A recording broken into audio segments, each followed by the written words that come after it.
우리는 보통 행동해야만 세상이 바뀐다고 믿잖아요. 그런데 아주 오래전 아무것도 하지 않는 것이야말로 진짜 힘이라고 외쳤던 사상가가 있었습니다. 오늘 그 급진적인 반란의 철학 속으로 한번 들어가 보시죠.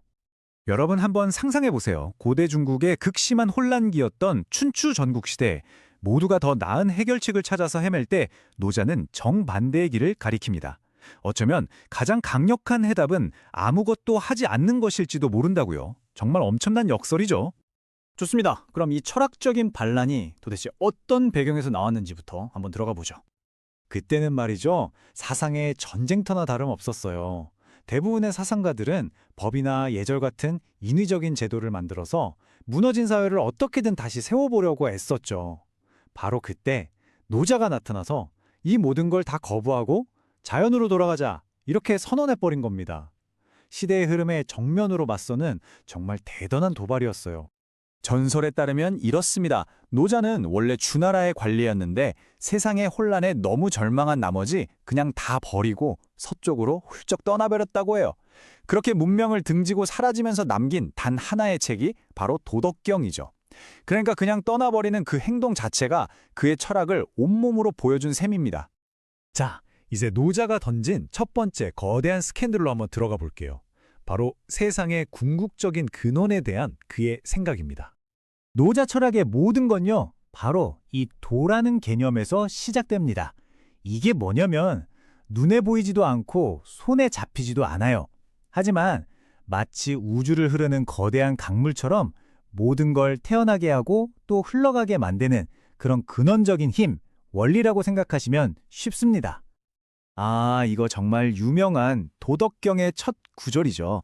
이 문장은 도가 인간의 언어나 개념으로 딱 잡을 수 있는 그런 차원이 아니라는 걸 분명하게 보여줍니다. 우리가 이게 바로 도야! 라고 딱 집어서 말하는 순간 그건 이미 진짜 도가 아니라는 그런 깊은 뜻이 담겨 있어요. 자, 바로 이 지점이 정말 혁명적인데요. 그때 사람들은 당연히 하늘의 뜻이나 어떤 신적인 질서가 세상을 움직인다고 믿었거든요. 그런데 노자는 신도 아니고 어떤 법칙도 아닌 그냥 알 수 없는 미스테리가 모든 것의 시작이라고 말해버린 겁니다. 이건 뭐 기존의 세계관을 완전히 뒤집어 엎는 그야말로 형이상학적인 스캔들이었던 거죠. 자, 이제 그의 두 번째, 그리고 아마 가장 유명한 스캔들로 넘어가 볼까요? 바로 행동하지 않음이 가진 그 역설적인 힘에 대한 이야기입니다. 우리가 보통 무의하면 그냥 게으른 거 아니야? 이렇게 생각하기 쉬운데 이거 정말 큰 오해입니다. 무의는 아무것도 안 하는 게 아니라 억지로 뭘 하려고 애쓰지 않는 거예요. 마치 물이 자연스럽게 위에서 아래로 흐르는 것처럼 그 흐름에 저항하지 않고 순응하는 힘들이지 않는 행동, 바로 이겁니다. 생각해보세요. 모두가 끊임없이 무언가를 해야 한다는 강박에 사로잡혀 있던 시대였어요. 그런데 그런 시대에 가만히 있는 게 오히려 가장 효율적이다? 이건 정말 극강 효율의 스캔들이라고 부를 만한 엄청난 도발이었죠. 자, 쉬운 예를 한번 들어볼까요? 어떤 농부가 벼가 빨리 자랐으면 해서 그 줄기를 억지로 잡아당긴다고 생각해보세요. 어떨까요? 결과는 뭐 뻔하죠. 벼는 다 죽어버릴 겁니다.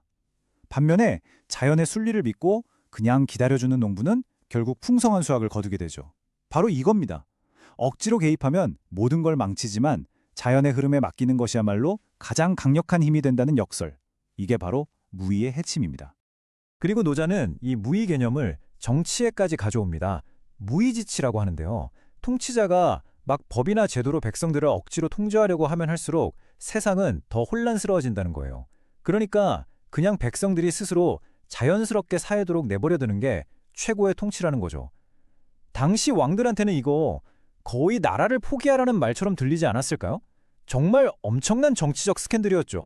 좋습니다. 그렇다면 이렇게 사는 가장 이상적인 모델은 과연 뭘까요? 노자의 세 번째 스캔들은요, 놀랍게도 우리 주변에 있는 아주 단순하고 흔한 것을 가리킵니다. 바로 상선약수입니다. 가장 높은 선은 물과 같다. 노자 철학에서 가장 아름다운 비유 중 하나로 꼽히죠. 물이야말로 도의 덕을 가장 잘 보여주는 존재라는 뜻입니다. 노자는 이 물의 모습에서 도를 본 거예요. 생각해보면 물은 모든 생명을 살리면서도 어떤 대가도 바라지 않잖아요. 그리고 언제나 가장 낮은 곳으로 흘러가면서 겸손을 보여주고요. 또 네모난 그릇에 담기면 네모가 되고 둥근 그릇에 담기면 둥그러지는 엄청난 유연함도 가졌죠. 그런데 그러면서도 그 부드러움으로 끝내는 단단한 바위를 뚫어버리는 엄청난 강인함까지 지녔단 말이죠. 이 모든 게 바로 도의 모습이라는 겁니다. 이게 바로 평범함의 스캔들입니다. 강하고 단단하고 굳건한 것만이 최고라고 여겨지던 시대에 세상에서 가장 부드럽고 낮은 곳에 있는 물이야말로 진짜 강하다고 말한 거니까요. 진정한 힘은 경직된 단단함이 아니라 유연한 부드러움에 있다는 역설. 정말 대단하지 않나요? 자, 그럼 이 2500년 전의 도발적인 생각들이 오늘을 사는 우리에게는 과연 어떤 의미를 가질까요? 놀랍게도 노자의 지혜는요, 지금 현대사회의 가장 아픈 곳들을 정확하게 짚어내고 있어요. 끊임없는 성과 압박에 지쳐버리는 번아웃 문화에는 잠시 멈추라는 가르침을 주고요. 모든 걸 세세하게 통제하려는 과잉관리 문화에는 자연스러운 과정을 좀 믿어보라는 지혜를 줍니다. 더 나아가서 자연을 거스르다가 생긴 환경위기, 또 과도한 욕망이 낳은 인간 소외 문제까지 그의 철학은 마치 오늘날 우리를 위한 처방전처럼 들리기까지 합니다. 우리를 둘러싼 세상은 계속해서 우리에게 외치죠. 더 노력해라, 더 빨리 가라, 더 강해져라 하고 말이죠. 오늘 이야기 나눈 노자의 스캔들 같은 생각들을 떠올리면서 이 마지막 질문을 한번 스스로에게 던져보는 건 어떨까요? 아무것도 하지 않는 그 지혜를 받아들임으로써 우리는 과연 무엇을 얻을 수 있을까요? 세상을 바꾸고 싶어 하는 사상가들은 많죠. 근데요, 어떤 사람들은 우리가 세상이라고 부르는 그 틀 자체를 아예 부숴버리려고 해요. 오늘 만나볼 사람이 바로 그런 사람입니다. 고대 중국의 가장 도발적인 철학자, 장자 이야기입니다. 이 질문 아마 한 번쯤은 들어보셨을 거예요. 그쵸? 장자의 가장 유명하면서도 또 가장 우리를 혼란스럽게 만드는 질문이죠. 이 문장 하나만으로도 우리는 순식간에 그의 철학, 그 깊은 의심의 세계로 빨려 들어가게 됩니다. 자, 이 장자라는 인물, 대체 어떤 사람이었을까요? 한마디로 말하면 당시 철학계의 스캔들 메이커였습니다. 그 시대의 질서, 상식, 이런 것들을 그냥 정면으로 이거 맞아? 하고 질문을 던진 사람이죠. 그 당시 다른 철학자들이랑 비교해보면 장자가 얼마나 독특한지 확 드러나요. 예를 들어 공자나 맹자 같은 유학자들은 어떻게 하면 이 사회를 더 좋게 만들까? 어떤 규칙이 필요할까? 이런 걸 고민했잖아요. 근데 장자는 거기서 한 발짝, 아니 한 100발짝은 더 나아간 거예요. 잠깐만, 근데 우리가 사는 이 현실이라는 거, 이거 진짜 맞아? 이렇게 묻는 거죠. 그의 목표는 사회 개혁 같은 게 아니었어요. 우리 정신을 모든 것으로부터 완전히 해방시키는 것. 바로 그거였습니다. 자, 그럼 그의 첫 번째 아주 큰 스캔들 속으로 한번 들어가 볼까요? 이 모든 이야기는요, 어떤 꿈에서부터 시작됩니다. 네, 바로 그 유명한 나비의 꿈 이야기죠. 꿈속에서 장자는 완벽한 나비가 되어서 훨훨 날아다녀요. 너무 즐거워서 자비가 원래 장자였다는 사실조차 완전히 잊어버릴 정도였죠. 그런데 딱 깨고 나니까 엄청난 혼란에 빠지는 거예요. 지금 깨어있는 내가 진짜 나인가? 아니면 꿈속의 나비가 진짜 나인가? 하는 거죠. 이게 그냥 아름다운 이야기가 아니에요. 호접지몽이라고 불리는 이 개념은요, 당시 사상계에 던져진, 철학적인 폭탄 같은 거였어요. 왜냐하면 우리가 철석같이 믿고 있는 이 현실이 과연 절대적인가? 하는 아주 근본적인 질문을 던졌기 때문이죠. 이 짧은 이야기가 던진 파장이 정말 어마어마했습니다. 일단 나와 세상을 구분하는 선을 그냥 지워버렸어요. 그리고 우리가 사는 이 현실이 어쩌면 그냥 하나의 거대한 꿈일지도 모른다는 정말 도발적인 생각을 던져준 거죠. 결국 절대적인 진리 같은 건 없어 라고 선언한 셈이니까요. 그 당시로서는 정말 엄청난 진리 스캔들이었던 겁니다. 자, 현실의 경계를 무너뜨린 장자가 여기서 멈췄을까요? 아니죠. 그의 다음 스캔들은 바로 인간이 만들어 놓은 모든 가치 판단, 그 기준들을 전부 무너뜨리는 거였습니다. 그게 바로 그의 두 번째 핵심 사상 재물론입니다. 글자 그대로 풀면 모든 사물을 가지런하게 놓는다는 건데요. 이게 무슨 뜻이냐면 모든 걸 평등하게 본다는 거예요. 아름다운 것, 추한 것, 선한 것, 악한 것, 심지어 삶과 죽음까지도요. 전부 다 똑같다는 거죠. 장자의 주장은 이렇습니다. 우리는 늘 세상을 둘로 나누잖아요. 이건 좋은 거, 저건 나쁜 거. 이건 예쁜 거, 저건 못생긴 거. 근데 그게 아주 지극한 인간 중심적인 관점이라는 거예요. 만약에 우주 전체의 관점, 즉 도의 시선으로 보면 어떨까요? 그런 구분은 아무 의미가 없어지는 거죠. 그냥 하나의 현상이 이쪽에서 보면 이렇게 보이고 저쪽에서 보면 저렇게 보일 뿐이라는 겁니다. 결국 장자가 하고 싶은 말은 이거예요. 우리가 이게 맞아 라고 굳게 믿는 것들이 사실은 굉장히 자기중심적인 생각일 수 있다는 거죠. 예를 들어 원숭이한테는 최고의 음식이 사람한테는 맛이 없을 수 있잖아요. 그럼 뭐가 맞는 걸까요? 정답은 없죠. 절대적인 기준이라는 건 환상이라는 겁니다. 자, 현실도 의심하고 모든 판단 기준도 버렸어요. 그럼 이 모든 철학이 도대체 어디로 향하는 걸까요? 네, 바로 장자 철학의 최종 목적지, 아주 급진적이고 궁극적인 형태의 자유입니다. 소요유. 이게 바로 장자 사상의 최고봉이라고 할 수 있는 개념인데요. 말 그대로 자유롭게 슬슬 거닐며 논인다는 뜻이에요. 세상의 명예, 권력, 심지어는 죽음 같은 그 어떤 것에도 얽매이지 않는 완전한 정신적 자유의 상태를 말하는 거죠. 장자는 이 어마어마한 자유의 경지를 설명하기 위해서 아주 강력한 비유를 하나 듭니다. 바로 상상 속의 거대한 새, 대붕에 대한 이야기예요. 작은 메추라기하고 이 거대한 붕새의 세상을 한번 비교해 보세요. 메추라기는 기껏해야 나뭇가지 사이를 총총거리면서 이게 세상의 전부구나 하겠죠. 하지만 대붕은요, 저 하늘 아득히 높은 9만 리 상공까지 날아올라서 온 세상을 한눈에 내려다봅니다. 장자가 우리에게 묻는 거예요. 당신은 지금 메추라기의 시선으로 살고 있습니까? 아니면 대붕의 시선으로 살고 있습니까? 자유로워지기 위한 또 하나의 역설적인 지혜가 있습니다. 바로 무용지용인데요. 쓸모 없음의 쓸모라니, 이게 대체 무슨 말일까요? 한번 상상해 보세요. 제목으로 쓰기에는 너무 크고 뒤틀려서 쓸모없는 나무가 있어요. 그 나무는 땔감으로 베어질 걱정이 없겠죠. 그래서 오히려 누구보다 오래 살아남아서 모든 사람에게 시원한 그늘을 만들어주는 쉼터가 됩니다. 모든 걸 쓸모의 기준으로만 재단하는 세상에 대한 아주 날카로운 비판인 동시에 진짜 가치 있는 게 뭐냐고 우리에게 묻는 거죠. 자, 그렇다면 이 수천 년 전 철학자의 스캔들 가득한 이야기가 오늘을 사는 우리에게는 과연 어떤 의미가 있을까요? 우리가 사는 세상 정말 치열하잖아요. 끊임없이 경쟁하고 남과 비교하고 똑같은 성공의 기준을 향해 달려가죠. 바로 이런 세상에 지친 우리에게 장자의 철학은 잠깐 숨 쉴 공간을 열어주는 것 같아요. 꼭 세상의 기준에 맞출 필요 없어, 괜찮아 하고 말해주는 것 같죠. 정리해보자면 장자의 지혜는 우리에게 이렇게 말하는 것 같습니다. 첫째, 당신이 당연하게 생각하는 현실을 한번 의심해봐라. 둘째, 이건 좋고 저건 나쁘다는 섣부른 판단은 잠시 내려놓아라. 셋째, 시야를 넓혀서 진짜 자유를 찾아라. 그리고 마지막으로 쓸모없다고 여겨지는 것들 속에서 진짜 가치를 발견해봐라. 이게 바로 장자가 우리에게 남긴 메시지 아닐까요? 마지막으로 여러분께 이 질문을 하나 던지면서 마무리하고 싶습니다. 세상이 정해놓은 모든 기준, 모든 족쇄로부터 벗어났을 때 여러분에게 남는 진정한 자유란 과연 어떤 모습일까요?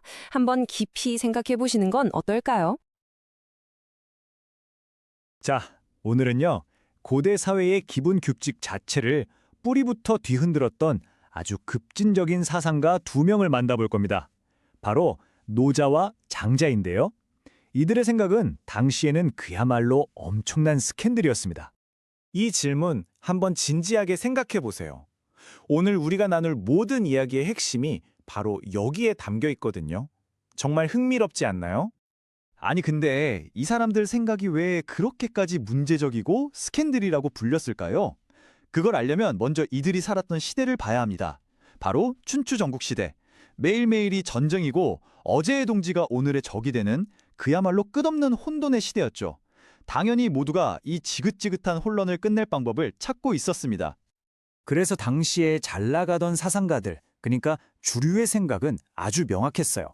더 강력한 규칙, 더 엄격한 질서, 그걸로 사람들을 꽉 잡아야 한다. 바로 공자가 대표적이었죠. 그런데 말이죠. 모두가 이렇게 한 방향으로만 달려갈 때 잠깐 이게 진짜 맞는 길인가? 하면서 정반대로 뚜벅뚜벅 걸어간 사람들이 나타났습니다.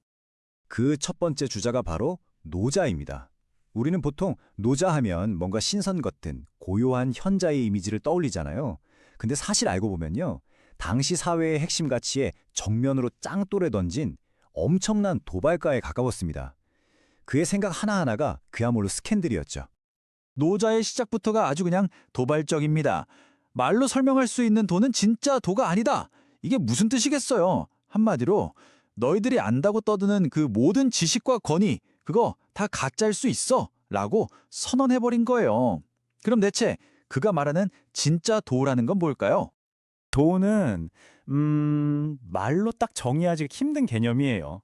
애초에 노자가 그렇게 말했으니까요. 굳이 표현하자면 우주를 움직이는 거대한 리듬 혹은 모든 생명에 보이지 않는 근원 같은 거죠. 모든 걸 명확하게 정의하고 구분하려던 시대에 정의할 수 없는 게 진짜다라고 했으니 얼마나 충격적이었겠어요. 그리고 바로 여기서 노자의 첫 번째 스캔들이 터져 나옵니다. 바로 무의. 요즘 말로 하면 갓생산다고 뭐든 끊임없이 성취해야만 했던 그 시대 사람들한테 그렇게 애쓰지 마라고 말한 거나 다름없었어요. 자, 근데 여기서 정말 중요한 포인트가 나옵니다. 많은 분들이 무의를 그냥 아무것도 안 하는 게으름이라고 오해하시거든요. 절대 아닙니다. 오히려 그 반대에 가까워요. 무의는 물을 흐르듯이 자연의 흐름에 나를 맡기는 아주 고차원적인 행동 방식입니다. 불필요한 힘을 쓰지 않을 뿐이죠. 이 농부 비유를 보면 감이 확 오죠. 벼를 빨리 자라게 하겠다고 막 잡아당기면 어떻게 되겠어요? 당연히 죽죠. 반면에 자연의 시간에 맡기고 순리대로 돌보면 알아서 무럭무럭 자라잖아요? 이게 바로 무의의 놀라운 힘입니다. 세상의 흐름에 맞서 싸우는 게 아니라 그 흐름에 서핑하듯이 올라타는 거죠. 노자의 도발은 여기서 끝나지 않습니다. 그는 상선약수, 즉 최고의 선은 물과 같다고 말합니다. 모두가 다이아몬드처럼 단단하고 산처럼 굳건한 걸 최고로 칠 때 흐물흐물하고 약해 보이는 물이 최고라니요. 이것도 당시로서는 정말 말도 안 되는 소리였을 겁니다. 물의 특성을 한번 떠올려 볼까요? 물은 늘 가장 낮은 곳으로 흐르죠. 어떤 그릇에 담아도 자기를 맞추고요. 모든 생명을 키워주면서도 자기를 내세우지 않아요. 그런데 그렇게 부드러운 물이 결국에는 가장 단단한 바위도 뚫어버립니다. 노자는 바로 이 부드러움 속에 숨겨진 진짜 강함을 본 거예요. 노자가 단단한 사회 통념에 이렇게 탁 하고 금을 가게 만들었다면 장자는 아예 그 틈을 비집고 들어가서 세상을 와르르 무너뜨려 버립니다. 노자보다 한술 더 떠서 우리가 딛고 서 있는 이 현실이라는 땅 자체를 의심하기 시작한 거죠. 너무나 유명한 나비의 꿈 이야기죠. 내가 꿈에서 나비가 된 걸까? 아니면 지금 나비가 꿈에서 내가 된 걸까? 여러분은 뭐라고 답하시겠어요? 쉽게 답이 안 나오죠. 바로 이 지점이 장자가 던지는 진짜 스캔들입니다. 우리가 너무나 당연하게 여기는 현실과 꿈의 구분, 그리고 나라는 이 고정된 존재 자체가 어쩌면 그냥 우리가 만들어낸 환상일지도 모른다는 거죠.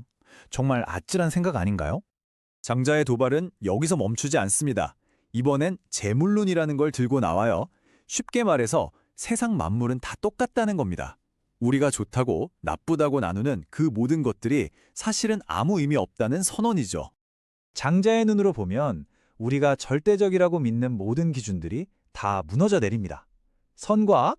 그거 그냥 인간의 관점일 뿐이라는 거예요. 아름다움과 추함, 보는 사람에 따라 다른 거죠. 심지어 우리가 가장 두려워하는 삶과 죽음조차도 그저 계절이 바뀌는 것처럼 자연스러운 변화의 한 과정일 뿐이었습니다. 그렇다면 장자가 꿈꾼 최종 목표는 뭐였을까요? 바로 소요유입니다. 세상의 명예, 권력, 심지어 삶과 죽음의 속박마저 벗어던진 절대적인 정신적 자유의 경지죠. 마치 저 하늘을 나는 거대한 새, 대붕이 땅 위의 작은 것들을 신경 쓰지 않고 훨훨 날아다니는 것처럼요. 그리고 장자가 남긴 마지막 그리고 가장 충격적인 스캔들은 무용지형입니다. 쓸모 없음에 쓸모 있음. 와, 이건 정말 역설의 끝판왕이죠. 쓸모가 없어야 진짜 쓸모가 있더니 대체 이게 무슨 말일까요? 이 쓸모없는 나무 이야기가 모든 걸 설명해 줍니다. 목수 눈에는 뒤틀리고 옹이가 많아서 가구 만들 재료로는 영 쓸모가 없는 나무가 있어요. 그래서 아무도 배워가지 않죠. 그 결과 그 나무는 수백 년을 살아남아 모든 사람에게 시원한 그늘을 만들어주는 존재가 됩니다. 바로 그 쓸모없음 덕분에 가장 큰 쓸모를 갖게 된 거죠. 자, 그럼 이런 수천 년 전의 엉뚱하고 도발적인 생각들이 21세기를 살아가는 우리랑 대체 무슨 상관이 있을까요? 에이, 다 옛날 얘기지 라고 생각하실 수도 있지만 놀랍게도 그렇지 않습니다. 이 오래된 반역이 우리 삶에 어떤 울림을 주는지 한번 같이 보시죠. 한번 보세요. 끊임없이 더 생산적이어야 한다고 압박하는 사회에서 무위는 잠시 멈춰도 괜찮다고 말해주고요. 물의 철학은 경직된 사고 대신 유연함의 가치를 보여줍니다. 그리고 장자는 사회가 정해놓은 성공이라는 길 자체를 거부하고 나만의 길에서 진정한 자유를 찾으라고 말하고 있죠. 정말 지금 우리에게 꼭 필요한 이야기 아닌가요? 마지막으로 이 질문을 여러분께 던지면서 마무리하겠습니다. 세상은 우리에게 끊임없이 요구합니다. 더 잘해야 한다, 더 유능해야 한다, 더 쓸모있는 사람이 되어야 한다고요. 그런데 어쩌면 진짜 자유는 그 모든 쓸모 있음의 압박에서 벗어나 나만의 쓸모 없음을 당당하게 끌어안는 데 있는 건 아닐까요? 한 번쯤 깊이 생각해 볼 문제입니다. 안녕하세요. 오늘은 좀 특별한 이야기를 해볼까 합니다. 힘으로 세상을 바꾸려고 하기보다 세상을 보는 관점 자체를 바꿔버린 두 명의 고대 현자, 노자와 장자의 지혜 속으로 함께 떠나보시죠. 생각해보면 우리는 끊임없이 더 높이 올라가야 하고 더 빨리 달려가야 한다는 압박 속에서 살아가잖아요. 그런데 만약에 아예 다른 길이 있다면 어떨까요? 성공과 성취라는 이 경주에서 잠시 벗어날 수 있는 그런 길이요. 시간을 거슬러 올라가서 한 2500년 전쯤으로 가볼까요? 당시 중국은 수많은 나라로 쪼개져서 정말 끝도 없이 전쟁을 하던 춘추전국 시대였습니다. 바로 이 극심한 혼돈의 한복판에서 권력이나 부가 아닌 완전히 다른 삶의 방식을 이야기한 두 철학자가 있었습니다. 이분들의 지혜는요, 세상을 막 정복하고 지배하는 게 아니었어요. 오히려 그 세상의 흐름 속에서 진짜 나 자신을 찾는 거였죠. 힘으로 세상을 바꾸는 대신에 내 관점을 바꿔서 마음의 평온을 얻는 법을 가르쳐 준 겁니다. 자, 그럼 이 위대한 사상을 우리에게 남긴 두 현자, 도대체 어떤 사람들이었을까요? 지금부터 한 명씩 만나보겠습니다. 먼저 노자부터요. 첫 번째 현자는 바로 노자입니다. 용과 같은 은둔자. 별명부터가 정말 범상치 않죠. 그만큼 그 존재 자체가 신비에 쌓여있는 인물입니다. 노자의 본명은 이라고 알려져 있는데요. 이분이 뭘 하던 사람이었냐면 주나라 왕실 도서관, 그러니까 당시의 모든 지식이 모여있던 곳이죠. 거기서 기록을 관리하던 사람이었어요. 이게 정말 엄청난 기회였던 거죠. 당대의 모든 역사와 지혜를 접하면서 세상에 돌아가는 거대한 법칙, 자연의 이치 같은 걸 꿰뚫어 보게 된 겁니다. 그 명성이 얼마나 대단했던지 당시 사회 질서를 바로 세우겠다며 열심히 노력하던 젊은 철학자, 공자까지 가르침을 청하러 찾아올 정도였습니다. 그야말로 철학계 슈퍼스타들의 역사적인 만남이었던 거죠. 그런데 노자의 대답이 정말 뼈를 때립니다. 인위적인 규칙이나 헛된 명예에 얽매이지 말라면서 이렇게 충고했죠. 그대의 교만함과 헛된 욕심을 버리시오. 그것은 모두 쓸데없는 짐일 뿐이요. 겉으로 보이는 형식보다 본질이 중요하다는 아주 날카로운 일침이었습니다. 이 만남이 공자에게는 정말 큰 충격이었던 것 같아요. 나중에 제자들한테 이런 유명한 말을 남겼거든요. 새나 물고기는 어떻게 잡는지 알지만 구름을 타고 하늘로 올라가는 용은 도무지 알 수가 없구나. 노자의 지혜를 내가 감히 헤아리거나 가늠할 수 없는 용에 비유한 겁니다. 노자는 이제 말년에 이 혼란한 시대를 떠나기로 결심하고 서쪽으로 길을 떠납니다. 국경 관문인 함국관을 지날 때였어요. 그를 알아본 관문직이 윤희가 그냥 보내드리기 너무 아쉽다며 제발 그 지혜를 글로 좀 남겨달라고 간청을 합니다. 그렇게 해서 탄생한 책이 바로 우리가 아는 도덕경입니다. 단 5,000자밖에 안 되는데 그 안에 담긴 내용은 정말 어마어마하죠. 핵심은 바로 무의라는 개념인데요. 이게 뭐냐면 억지로 뭘 하려고 애쓰는 게 아니라 마치 물이 흐르듯이 자연의 흐름에 몸을 맡기는 거예요. 부드러운 것이 오히려 강한 것을 이긴다고 말하면서 말이죠. 자, 이렇게 깊고 신비로운 통찰을 남긴 노자가 있었다면 이제 그 바통을 이어받아서 훨씬 더 재밌고 기발한 방식으로 도를 풀어낸 철학자가 등장합니다. 바로 두 번째 현자, 자유로운 나비의 꿈을 꾼 장자입니다. 장자는 노자보다 한 200년쯤 뒤의 사람이에요. 시대는 더 혼란스러워졌고요. 근데 이분은 노자랑 스타일이 완전히 달랐어요. 막 신비로운 은둔자 이런 느낌보다는 정말 재치 넘치는 이야기꾼이었거든요. 기가 막힌 비유를 통해서 세상 사람들이 당연하게 생각하는 것들을 그냥 확 뒤집어 버리는 거죠.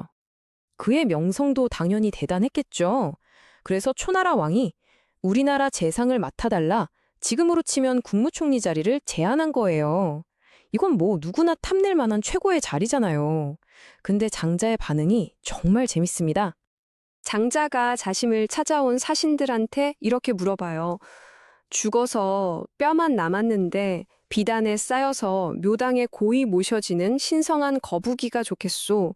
아니면 살아서 진흙탕에서 꼬리를 질질 끌고 다니는 평범한 거북이가 좋겠소? 대답은 너무나 명확했습니다. 장자가 말하죠. 어서 돌아가시오. 나도 그 비단에 쌓인 죽은 거북이가 되느니 차라리 진흙 속에서 꼬리나 끌면서 살겠소. 와, 정말 멋지지 않나요? 죽은 명예보다 살아있는 자유. 이게 바로 장자 철학의 핵심인 겁니다. 장자의 상상력은 여기서 멈추지 않아요. 아마 들어보셨을 텐데 바로 그 유명한 나비의 꿈 이야기죠. 내가 꿈에서 나비가 된 건지 아니면 지금 이 나비가 인간이 된 내 꿈을 꾸고 있는 건지 이게 무슨 말이냐면요. 우리가 현실이라고 믿는 이 세상의 경계가 과연 그렇게 확실한 거냐 하고 질문을 던지는 거예요. 아니, 그럼 이런 철학이 그냥 뜬구름 잡는 소리냐? 절대 아니죠. 이 포정해오라는 이야기에 그게 어떻게 적용되는지 아주 잘 나와 있습니다. 최고의 백정인 포정이 소를 잡는데 힘으로 막 내려치는 게 아니에요. 소의 몸 구조에 있는 그 보이지 않는 틈, 그 결을 따라서 칼은 그냥 쓱 하고 움직일 뿐이죠. 억지로 하는 게 하나도 없어요. 자연의 이치를 따를 뿐인 거죠. 그러니까 19년이나 쓴 칼날이 방금 막 숫돌에 간 것처럼 날카로웠던 겁니다. 이야, 노자의 무의를 정말 이렇게 기가 막히게 풀어낼 수가 있을까요? 자, 지금까지 노자와 장자의 대표적인 이야기들을 좀 살펴봤는데요. 들어보니까 어떠세요? 둘 다 도, 즉 자연의 길을 따르라고 말하는 건 비슷한데 뭔가 강조하는 포인트가 살짝 다른 것 같지 않나요? 네, 바로 그겁니다. 이 표를 보시면 차이가 확 드러나죠. 노자는 거대한 자연의 질서에 나를 맞추는 무위를 강조했어요. 그래서 상징도 깊고 고요한 물 혹은 용처럼 신비롭죠. 반면에 장자는 어땠나요? 세상의 기준이나 가치 같은 모든 억압으로부터 벗어나는 개인의 완전한 자유에 훨씬 더 집중했어요. 그래서 자유롭게 훨훨 나는 나비가 그의 상징이 된 거죠. 아주 간단하게 정리하면 이렇습니다. 노자는 세상이라는 거대한 강물에 몸을 맡기고 함께 흘러가는 법을 가르쳐 줬다면 장자는 그 강물 속에서도 자유롭게 헤엄치는 법을 가르쳐 준 셈이죠. 자, 그러면 이 수천 년 전의 지혜가 지금 이 시대를 살아가는 우리에게는 과연 어떤 의미가 있을까요? 이제 마지막으로 여러분 스스로에게 한번 던져볼 질문입니다. 장자는 초나라 재상이라는 화려한 명예를 버리고 진흙 속의 자유를 택했습니다. 여러분의 삶에는 어떤 진흙 속 자유가 있나요? 다른 사람들이 보기에는 좀 별거 아닐 수도 있고 심지어 초라해 보일 수도 있겠죠. 하지만 바로 나 자신에게만큼은 세상 그 어떤 것과도 바꿀 수 없는 소중한 것. 여러분의 진흙 속 자유는 무엇인지 이번 기회에 한번 깊이 생각해 보시는 건 어떨까요?